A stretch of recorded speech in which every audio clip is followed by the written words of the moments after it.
athletes, we're going to talk about getting your shoulders prepared for a hinge movement. Now, you wouldn't expect that your shoulders have anything to do with moving over here in the hinge, hip hinge type movement, but indeed they do. And the reason for that is that to make that hinge movement work, you need to keep your spine neutral so that the weight, whatever it is on your back or in your hands, that weight travels smoothly straight into the hips, that hip joint.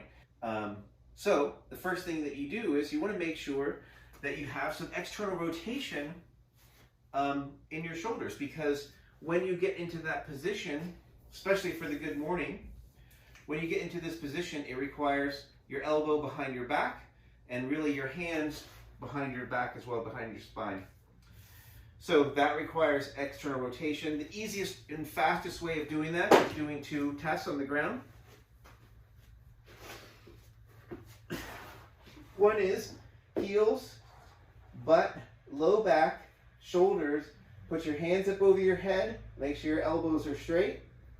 And you're just going to put these back here. Now, ideally, if the world were perfect, what you'd want to have is straight elbows, and then you want to have the back of your wrists and the back of your hands touch flat. So not everybody can do that. If you can get your wrist to touch flat, that's good enough.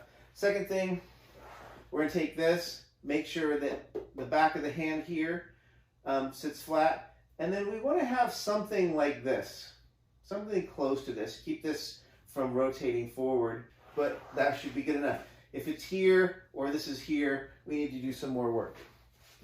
So here's the easiest way of getting that shoulder to start behaving. First thing is, let's get this whole structure stretched and just see what's going on. Much of our day, most of us are here, hands forward, driving, computer stuff, whatever. So everything's kind of a little bit rolled forward, short end on this side. Let's open it up. And what we're going to do here is just be in this windshield wiper position. And what we're going to do is just tack this shoulder blade flat to the ground, rotate over, and take nice, about 5, 6, 7, maybe 10 nice deep breaths right into this quadrant right here. Same thing, other side. You can also do a segmental roll. Take your hand back behind your back, look at your hand with your eyes, hang out in this rotated position, and then breathe.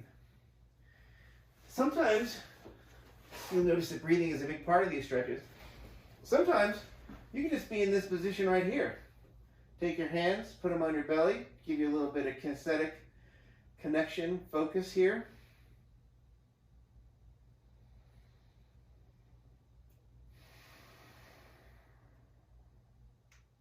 You're going to breathe in and out through your nose. Try to do an inhale,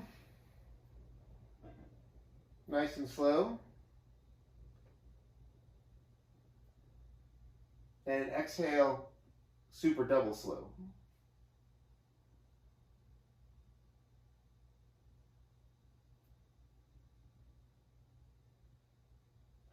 Now let's see what happened just in those few bits.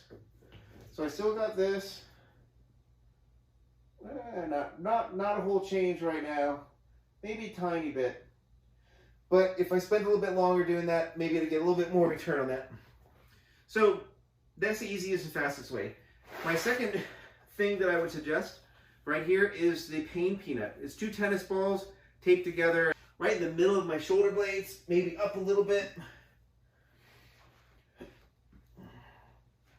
I'm going to give myself a hug. I'm going to stick my low back flat on the ground. And then I'm just going to extend my spine over those balls, over those tennis balls.